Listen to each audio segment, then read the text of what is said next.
আসসালামু আলাইকুম। MKLTC Korean ভাষার ক্লাসরুমের সৌজন্যে আমরা আজকে আমাদের শিক্ষার্থীদেরকে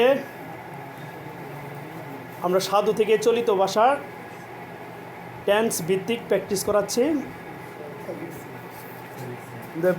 বর্তমান কাল বোঝাতে সাধু এবং চলিততে রূপান্তর।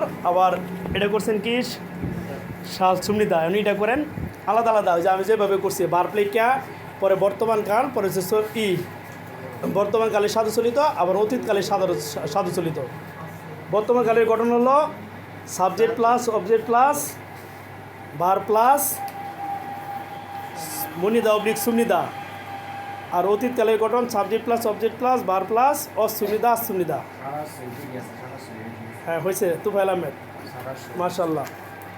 হ্যাঁ হইতেছে, ভেরি গুড। হ্যাঁ সোজা বসেন সবাই। শালদা এটা দুইটা টেন্সের সাধু চলিততে রূপান্তরিত করবেন ইনশাল্লাহ। সবাই মনোযোগ সহকারে আজকে আমাদের ক্লাসগুলো সম্পন্ন করব। আমাদের লিটন সাহেব হয়ে গেছে আপনার ম্যান অফ গরিপুর? হয় নাই আপনারটা? হয় নাই, লিটনটা হয় নাই। হ্যাঁ আরও বাকি আছে তো আপনার, বাকি আছে দেখেন, হয় নাই। 4টা হবে না, 1205টা হবে না, 1205টা অপশন হবে। 1205টা আপনারটা হয়েছে দেখি। হ্যাঁ টোটাল 4টা হবে দেখি। হ্যাঁ পরে দেখি হ্যাঁ দেখি আমি একটু বাইরেটা দেখি। হ্যাঁ দেখি প্লিজ। হ্যাঁ একটু উল্টায় রাখেন, পরে দেখতেছি। লিটন ভাই কি অবস্থা? হানিফ ভাই বুঝছেন না? না বুঝলে বলে দেব।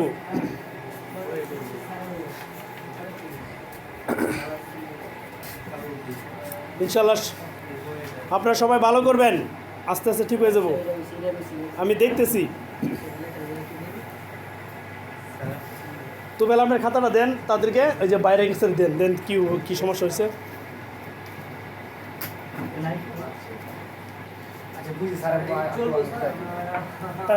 ইনশাল্লাহ আবার বুঝাই দেবো। হ্যাঁ বলেন হৃদয় ভাই। আচ্ছা ঠিক আছে, বুঝাই দেবো, সমস্যা নেই। আপনারা যদি এগুলো ইনশাল্লাহ শিখে যান তাহলে আপনার 10 নাম্বার কেউ কাটতে পারবে, এই 10 বলে 60 নাম্বার কেউ কাটতে পারবে না ইনশাল্লাহ। মানে 60 নাম্বার তো থাকবে গ্রামারের, কেউ কাটতে পারবে না ইনশাল্লাহ। প্লিজ